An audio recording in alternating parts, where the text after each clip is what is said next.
他们编排我的罪状多了，不怕躲这一条。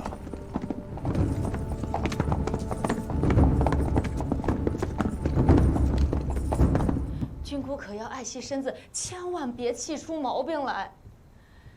此事原也怪我没将舅父藏好，我原想着将舅父藏去庄子，总无人发现了吧？谁知这四娘子如此狠心，她记恨我和君姑曾罚过她，居然狠心报复。就是你安排的不好，靠不住的东西。胆敢窝藏罪犯者，论罪当牵连同坐。若因此而连累了君姑，那才是真不孝。照你这么说，四娘子害得舅父被抓，不但无错，反还有功了。舅父贪墨军械，袅袅大义灭亲，有何不妥？地府若是不服啊，大可去衙门白审一番。旭伯不要欺负我是个内宅妇人，便拿衙门吓唬我。这官场上的道理我是不懂，却也知道一家人打断骨头连着筋，岂能互相出卖？旭伯还是赶紧想法子将人赎出来要紧。难道忍心看着君姑如此年纪还饱尝弑亲之痛吗？贪墨军械是有军法处置的，我哪有本事去赎人呐？我不管，大郎，你得想办法救你舅父出来。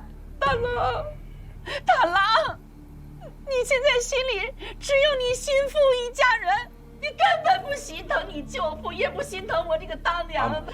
上次我让你拿2万钱给你舅母娶心腹，你就是不肯。你心腹兄弟面说是多少钱，你连眼都不眨一下。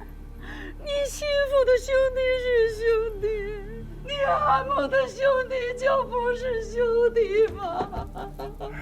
这别家心腹都是拿着娘家嫁妆补贴夫家，只我家四妇靠拿着夫家的银钱去倒贴娘家。那不是娶心腹，是纳妾续婢。年纪轻轻的，读书娶心腹才是正理。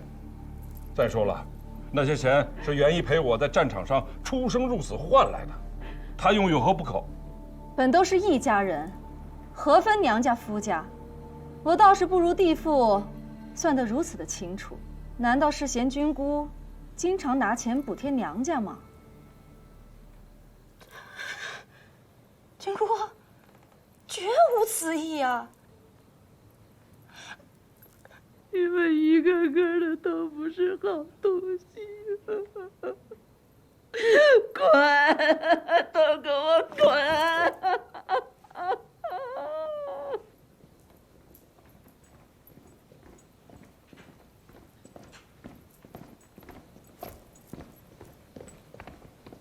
旭伯，四父，你们此次回来的匆忙，主屋尚未来得及收拾搬出归还。我在后院腾了几间屋子，让你们一大家子居住，也便于你们和睦。你让我们一大家子住在偏房，便于？怎么便于啊？旭伯与四娘子不是10余年未见了吗？那我这么安排，正好让你们亲近亲近，不是吗？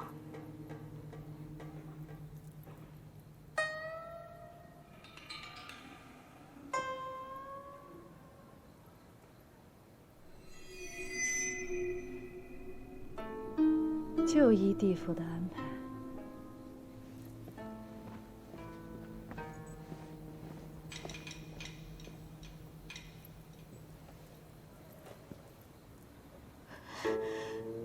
贾贤良，我偏住着主屋不搬，我看你奈我何？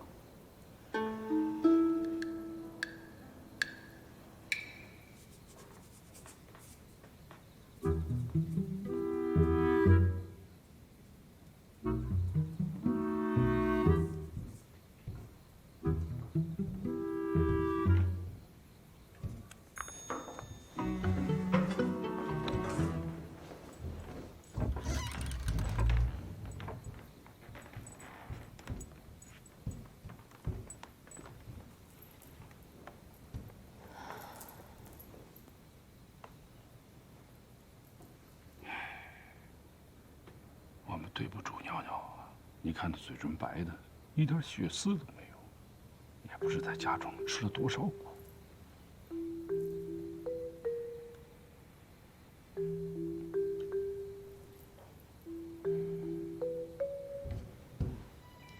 女君，莲房来了。知道了。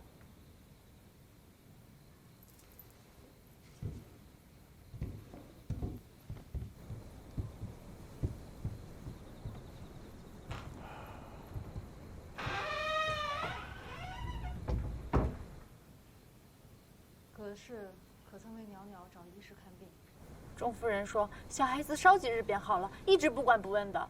这些年，我们时不时被送到乡下庄子，明明父母在阵前挣命，女公子是半分也没有花着，非但缺衣少粮，连生病了也无人照料，任我们自生自灭。那无缘无故，为何把袅袅送到乡下庄子自生自灭？钟夫人家境成家10几年无子，便想着收养娘家10岁的侄子幺哥，前些日将幺哥带来府中生活。女公子也是好心，给了他一葫芦蜂蜜当零嘴。没想到葫芦一开，便引来了野蜂，野蜂蛰得腰根满头包。钟夫人便让女公子去磨磨性子，正是滴水成冰的节气，便被丢到那庄子上。这葛氏甚是歹毒，真该让二弟休了他。装满蜂蜜的葫芦，是幺哥自己打开的，还是袅袅亲自打开的？是女公子打开的。10岁的孩童。自己连盖子都打不开，要求袅袅来开。吃蜂蜜为何不到屋里去，偏要在花草满地的院子里吃？有些事要不做，要做便做得妥当，免得落人话柄。将军，我方才找医师问过，袅袅此次晕倒，不是因为着了风寒。而是因为伤了脾胃，吃撑了。那是因为女公子饿狠了，平日里他们连一顿饱饭都不给，今儿是着急将女公子带回来，才送了些吃食。女公子饿了几日，一时之间吃猛了才，他是怕吃了这一顿没有下一顿，不然何必这般呢？我们在外打仗，本想着袅袅在家里头吃喝不愁，谁知竟过得连流民都不如。行了，我知道了，你先退去吧。是。女君在女公子身边已留下了知心照顾之人，可没想到还是让那葛氏坑害了。如今既然魏坚回来了，这些事定然不会再发生。天色不早了，将军不是还要去探望二弟吗？我去看看。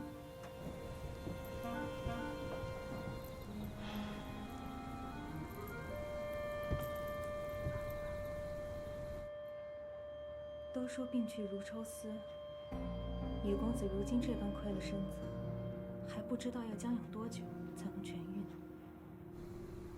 他近日晕的倒是时候，刚好给我们由头，挑出君姑理亏之处。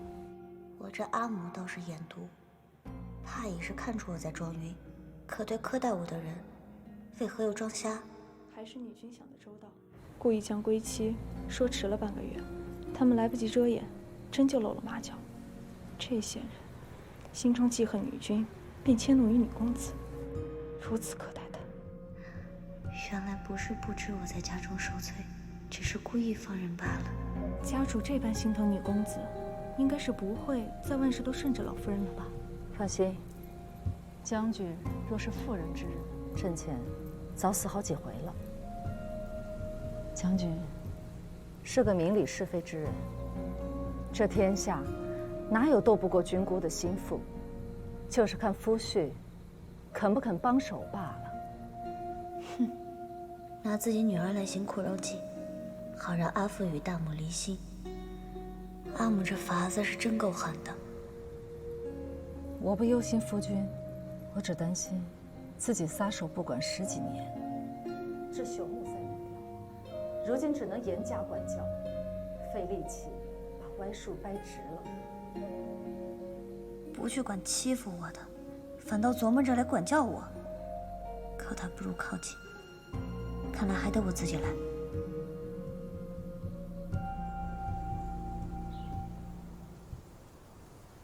命你派人监视程家，可曾照办了？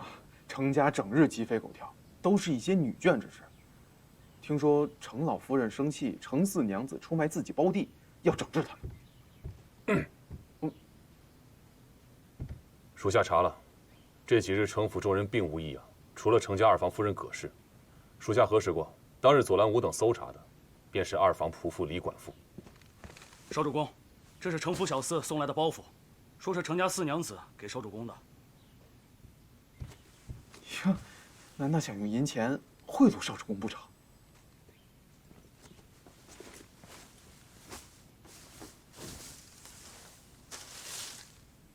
怎么是一堆破烂儿啊？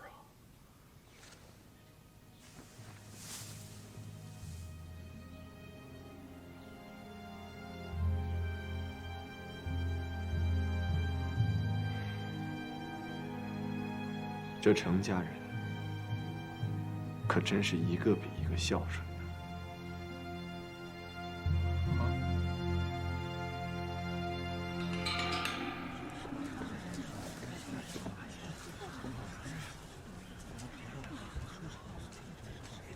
赵主公，不出你所料，这布庄账簿果然有问题。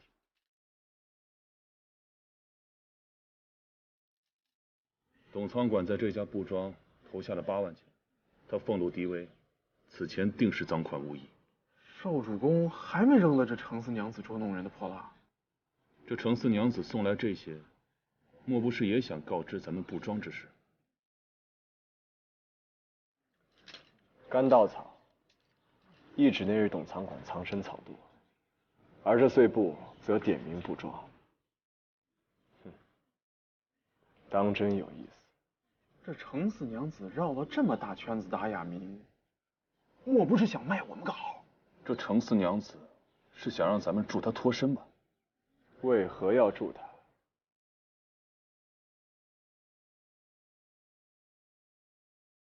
她怕是早就为自己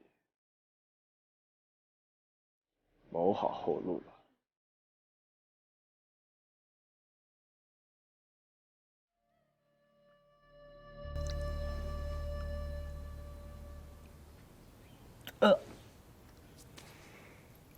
我不喝，你拿走吧。这是家主央求宫中医官开的药，好生灵验呢。李公子，你好歹喝一些。我病都好了，为何还要喝这缺德玩意儿？这药不仅治病，还补身呢。李公子赶紧把药喝了，喝完就可以吃点心了。你替我喝。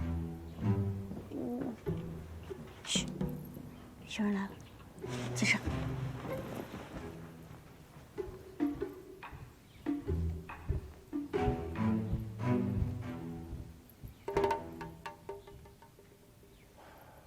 我儿子还不见好转啊！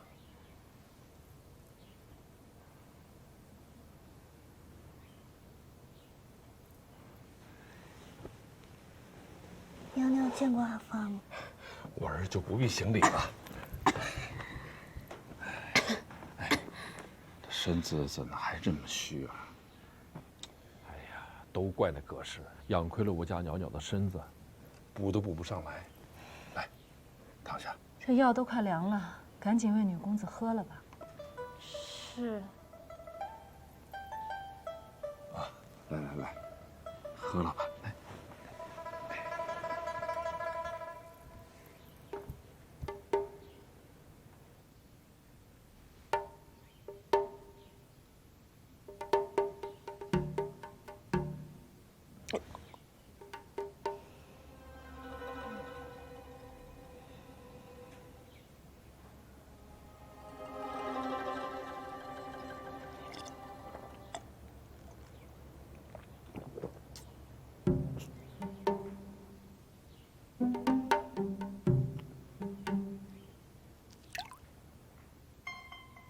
我儿子他落泪了。阿父，啊，这药太苦了，不如往汤药里放些饴汤。医官给开的药怎能随便往里加东西？所谓良药苦口，这病一日不愈，就得日日喝。你阿母说的也对，听你阿母的，良药苦口，喝吧。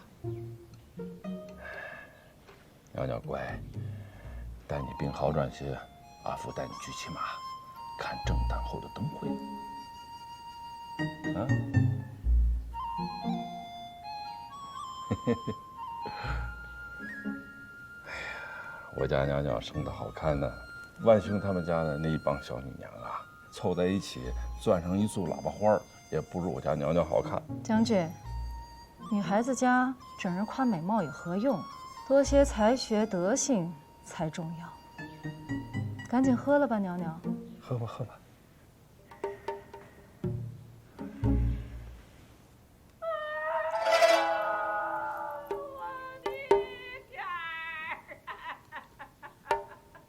君姑又闹了，赶紧去看看吧。哎呦，我的天儿啊！别喝了，待会儿啊，阿福给你往里面放些饴汤。我的那个宝弟呀！看着他，好像要上场了。妈的，我可是活不了了！许伯不会这么管舅老爷的。君姑，你可千万别想不开。阿紫，你就算死也不能现在死啊！你要是真死了，那你的幺弟可就没人救了呀！哎呀，我们董家是造了什么孽了，竟然被抄家了！若是在院中搭一个戏台，大母一人就能顶个戏班。我这个我活不了了，我要跳井啊！你们别拦着我！阿福上场了。不活嘞！我跳井嘞！我君姑，阿母，你使这么大劲干嘛？就把我推下去啊！我想不想动就得了。这个，你这又闹什么呀？井口小，你跳得进去吗？你看大母粗壮的双臂，那大身板，不当个将军当真是可惜了。就算是掉下去，不砸出口心进来，也别就不错了。这井口小，我跳不进去呢。我就撞墙，我进去阿福去。你拽着我点。哎，我撞墙了。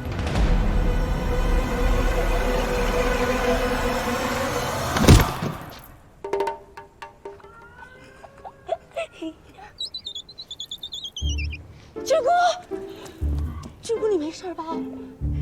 你撞墙试试看看有事儿没事儿。你拽着我胳膊，拽我袖子干什么呀？我没想到您这么大劲儿啊！真想看我撞死啊？许伯还瞧着咱们这儿呢。哎呀，我的天！你说，老夫人演这出，家主能信吗？阿福虽说是心地善良，不过也是身经百战、杀敌无数的大将军，怎会被这种伎俩蒙混过关？这些年一直在阿母身边，一招一式驾轻就熟，与大母过招，不会输。哎呀，孩儿不孝啊！我没本事救主救父啊！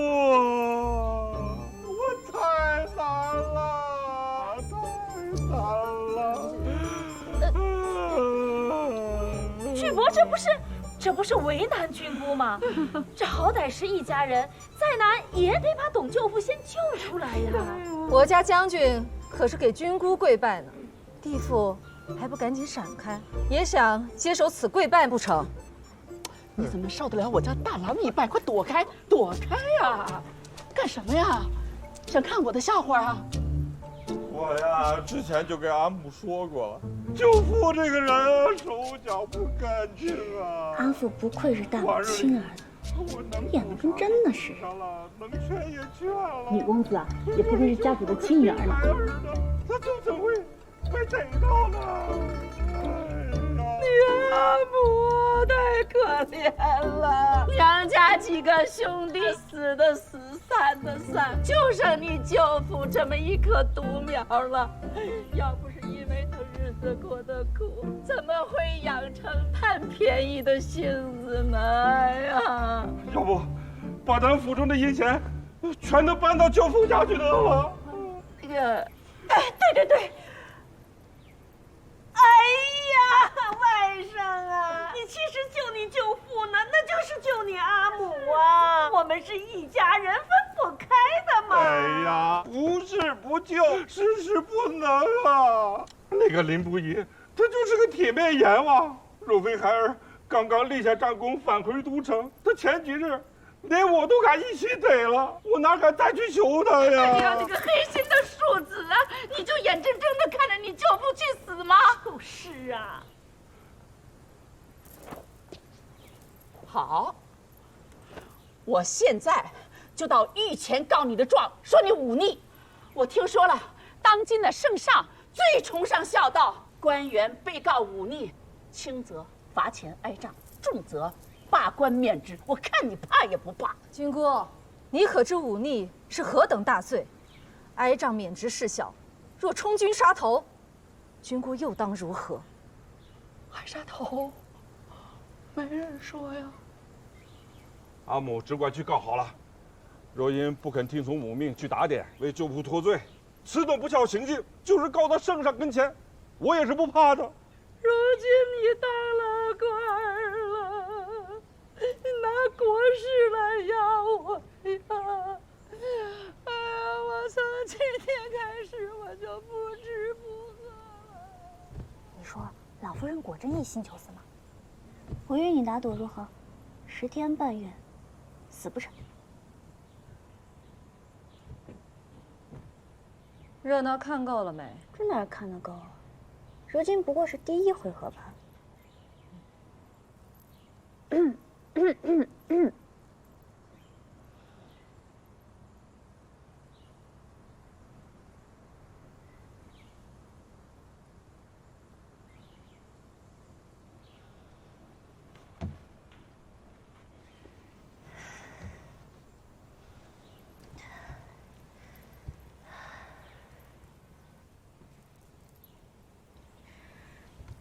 尿尿见过阿母。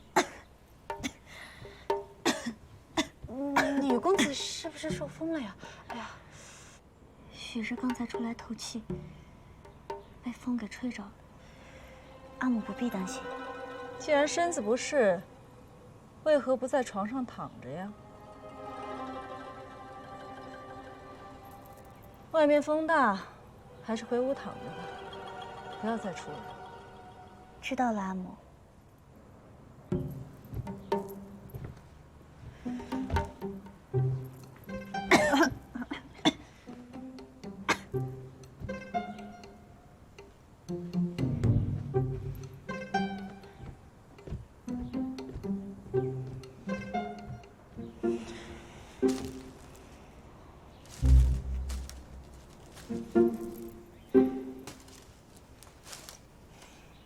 我还以为父母归来，日子能过得痛快些。如今看来，倒不如从前潇洒自在。可这母亲在言，总比叔母强的呀。女君也是心疼你，一切都为了女公子好。不被骗了，反正也骗不着我。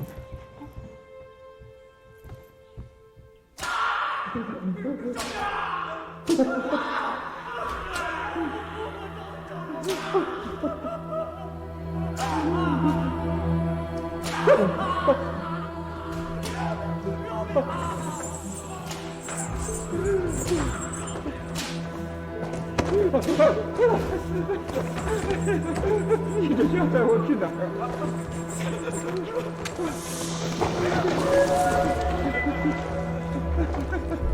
这个人好不识趣，少主公问他话，非要在少主公面前撒谎。我们少主公是1等1的聪明人，怎看不出他的花样？这不，赏了他病刑。这是什么事？就是拿把刀啊，从你的膝盖骨里捅进去，然后挖呀挖呀。这算好的了。上次有个人嘴硬，你听说过灌铅没？就是在你的眼睛上凿个洞，然后把钱给灌进去。开门！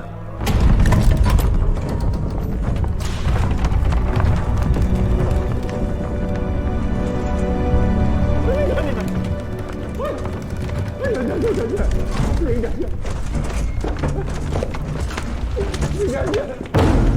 呀，林干爹饶命！守仓管，饶命啊！饶命啊！程将军已经恳请在下秉公执法。现如今，无论你在打什么算盘，都已经落空了。我此生最痛恨人撒谎，但凡遇到撒谎者，必验之、杀之。如今葛氏布庄账本已在我手，你竟敢还说谎话！林将军，我真是冤枉啊！来人，大人，带他去吧。走！林将军，我找，我什么都找啊！饶命啊！饶命啊！好妹妹，让我瞧瞧，你怎么瘦成这样啊？老夫人，我以为想不到你了。晚些啊，我就去找那林不疑，问清舅父的情况，也好让阿母消停些。毕竟舅父因袅袅举报入狱，只怕还会被阿母为难。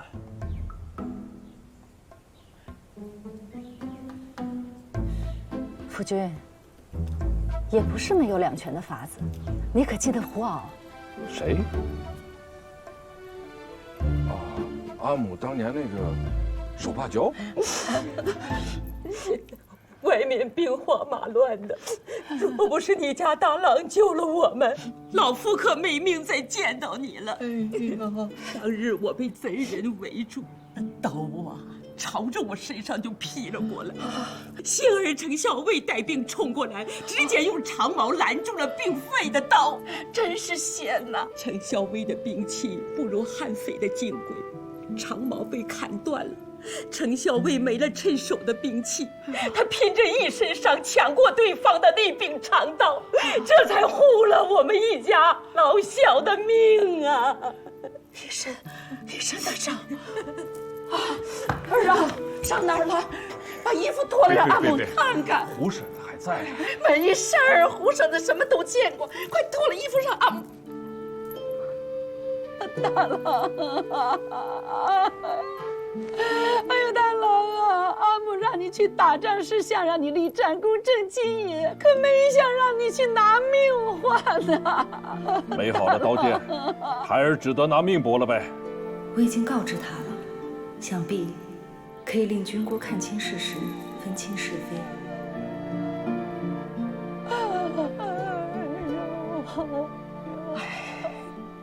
战场上，刀剑就是将士的命啊！竟还有一些黑心干的东西，拿着一碰就散的假的兵器，托换成好的兵器拿出去卖，呸！真是丧良心！老夫人，董夫人求见。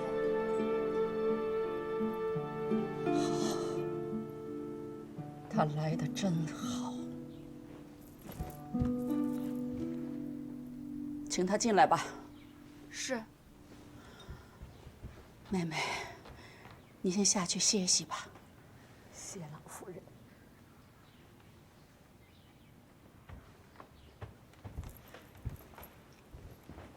舅母定是为舅父的事情来为难阿母，都怪孩儿无能，官职卑微，即便去求林不疑，他也未必肯放过舅父。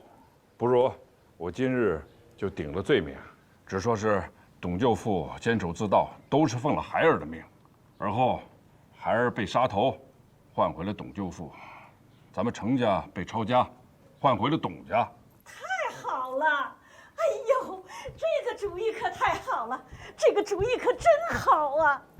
外甥是大官，便是犯过罪，皇上也会多加宽宥的，顶多呀，不就是罚钱了事。阿紫，我看不如就让外甥去顶了此罪。啊？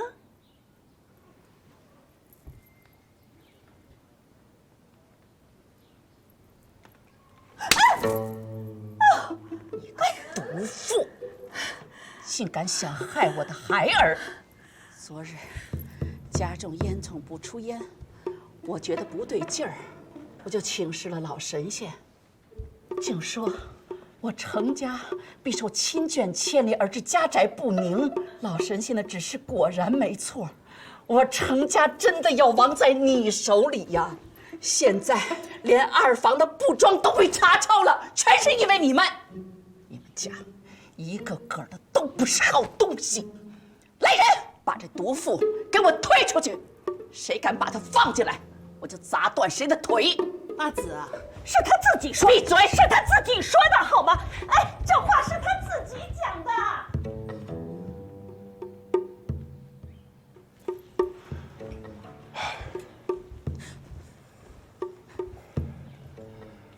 这便是阿母日日偏听偏信的结果。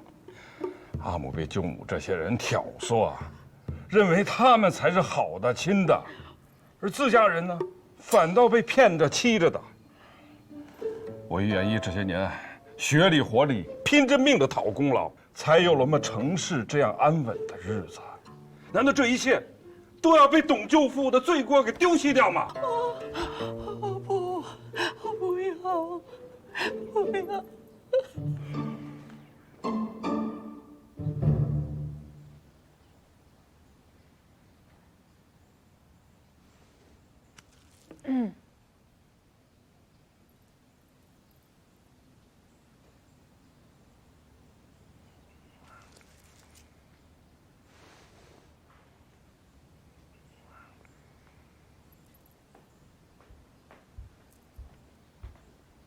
老夫人在屋中坐了整整1日，说是不过来用膳。阿母吃饭向来最为积极，不肯吃饭，怕是真的想通了。总算是消停了。多亏阿父将话说到大母心坎里去了。大母再偏心，也不能拿陈氏全族前程换舅爷性命。食不言，寝不语，父母义事，与你何干？这不是还没迟吗？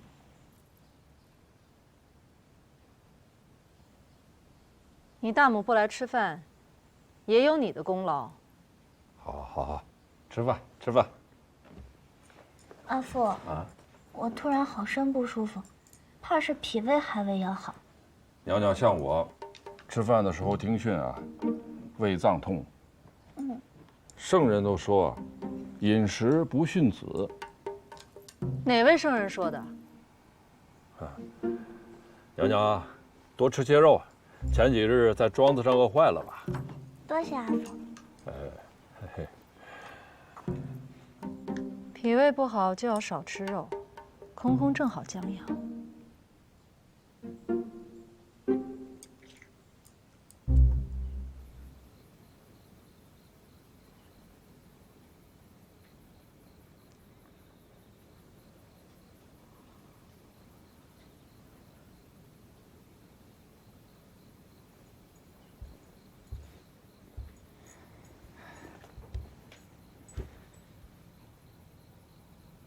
阿母，饿了吧？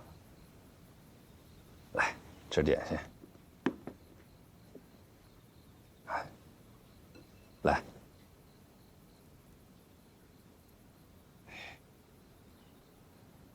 十几年没见儿了，看看儿可否变了模样？啊？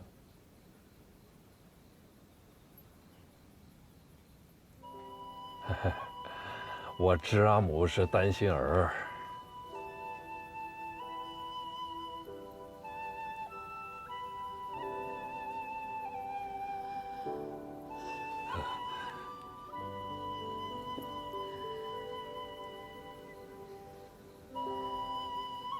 你是阿母生的头一个孩儿，阿母怎么会不担心你呢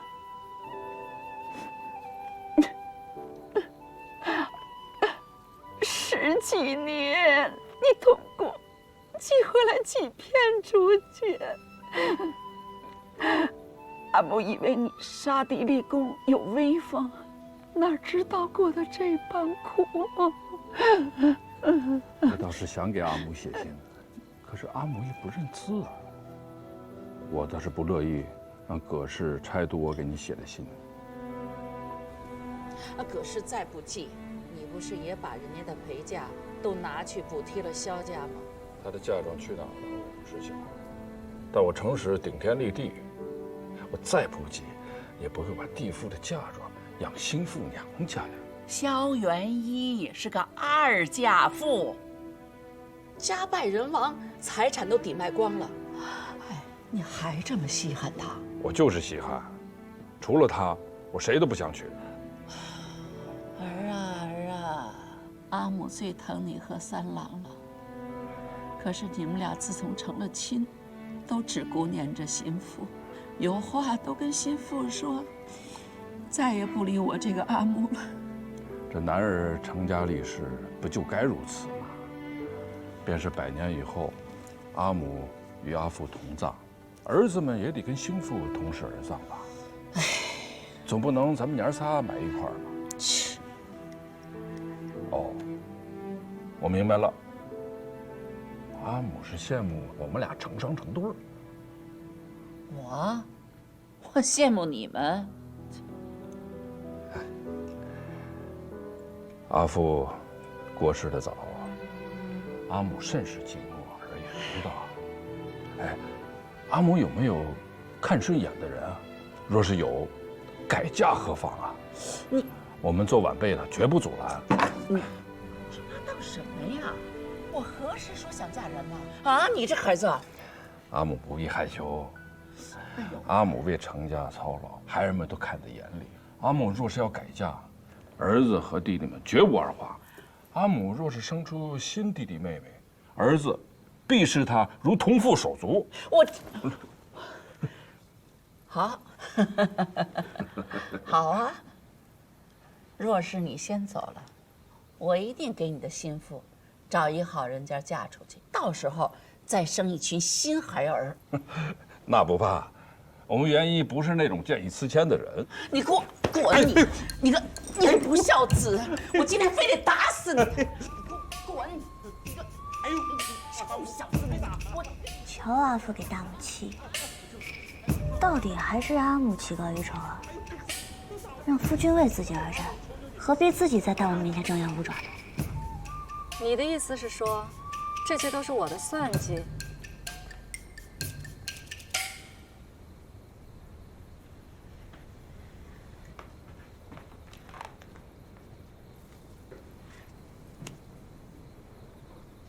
身为女娘，背后偷听闲话不说，还恶意揣度长辈，实在不像话。把手伸出来。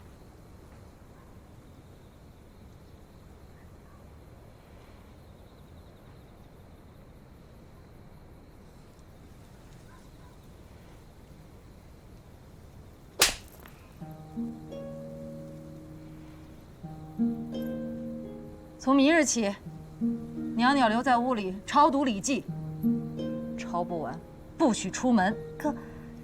可阿父说了，上元节有热闹的灯会，我10几年从未去过。万事皆由长辈做主，你就好好在家中习书即可。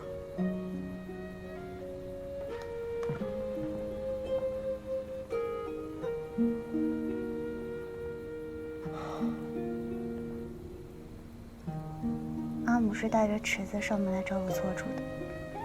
女公子误会女君了，女君带尺子来，并非为了打你。女君是心疼你的，只不过是在气头上。青松再去劝劝她，啊。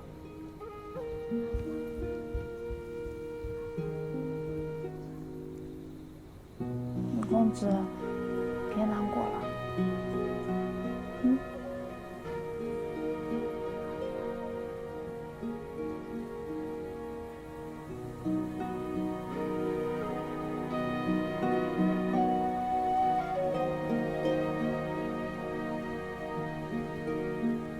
有何好难过的？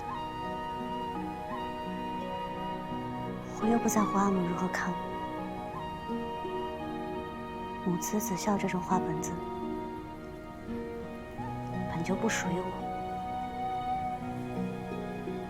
既不曾拥有，自不会因为失去而感到难过。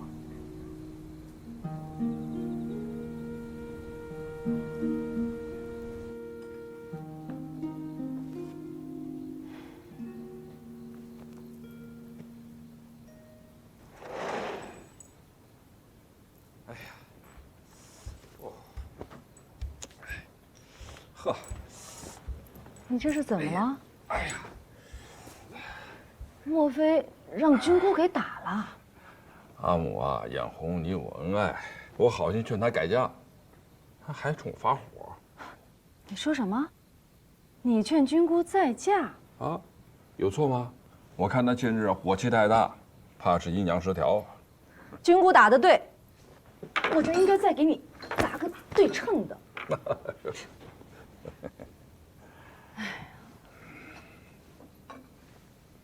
当初，我觉得儿郎能入仕，教养不好，小则败家，大则牵连全族。你娘哪怕刁蛮些，我们总能护得住她。况且战场刀剑无眼，也不想她随着我们受罪。可我没想到袅袅这惹事的本领，半点都不输儿郎。我真后悔，将孩子留给了葛氏，尽学了他一身的毛病。听墙角，使把戏，看长辈的笑话。这哪一点是有教养女娘的习性？夫人稍安勿躁，消消火。既然葛氏没教好，咱们慢慢教便是了嘛。慢，这可慢不来。我若不教好，难道等他夫家去教？你再看看这个，这是何物啊？昨日家中烟囱不出烟，我觉得不对劲儿，我就请示了老神仙。这是你家袅袅啊，偷偷的将烟囱改了道，装神弄鬼的吓唬军姑。他就是瞧准了军姑迷信，故意使坏。哦，我说呢，最近烟囱怎么坏了呢？咱家袅袅还真是聪明，这就都懂了。你还护着他？若他是我手下的兵士啊，我直接给他拖出去打一顿军棍了。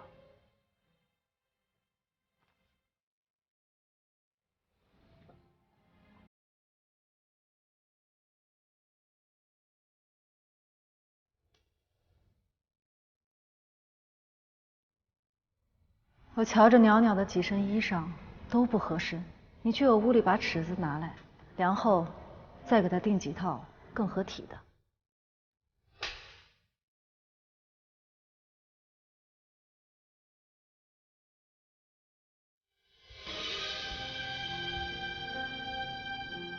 我知道夫人你是想弥补，想赶紧把她教好，但养兵还需千日啊，咱们才回来几天呢。